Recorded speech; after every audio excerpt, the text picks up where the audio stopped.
The phone rang just as the evening sun dipped beyond the horizon, casting long shadows through my small apartment. I wasn't expecting any calls. I usually avoided my parents' late-night calls, especially when they were about grades or career choices. But something about the tone in their voice this time was different, urgent. I remember clutching the phone, my heart pounding faster than ever. My mom's voice, usually so warm and soothing, was trembling with a mixture of frustration and worry. "We need to talk," she said.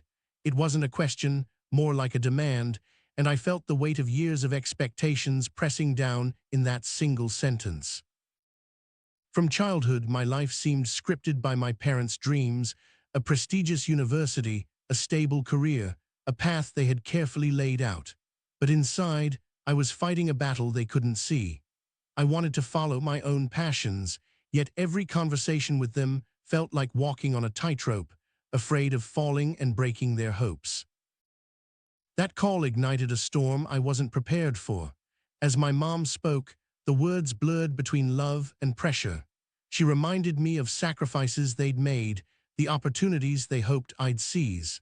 I felt trapped in a cage of expectations, suffocating beneath the weight of their dreams, not my own.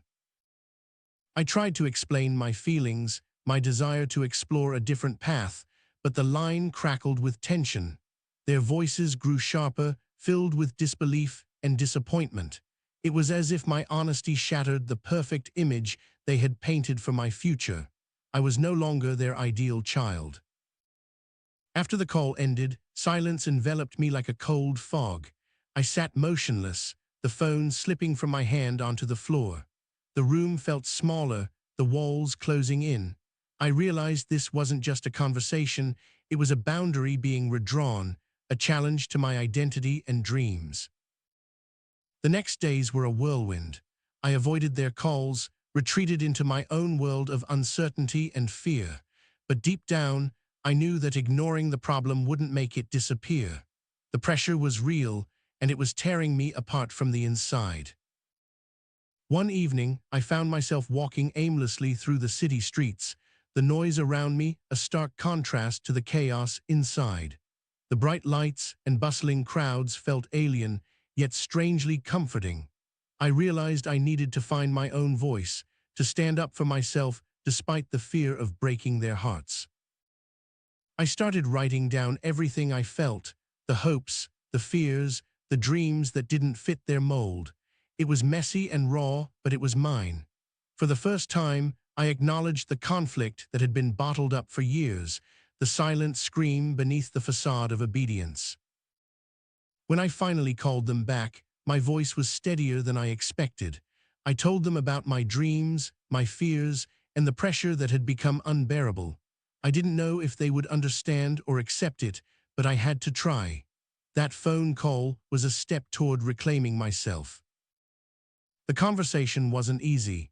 There were tears, raised voices, and moments of painful silence. But beneath it all, I sensed a flicker of understanding. They saw the struggle in me, the clash between love and expectation, tradition and individuality. Over time, the calls became less about demands and more about dialogue. We learned to listen, to question, and to accept that the path to happiness isn't always the one laid out by others. The journey was far from over, but that first call had changed everything. It was the crack in the wall where light began to seep through. Even now, I still feel the pull of their hopes and the weight of their sacrifices. But I'm learning to balance their love with my own voice, to honor their dreams without losing sight of mine. That call was a turning point, a moment when I chose to fight for my own story.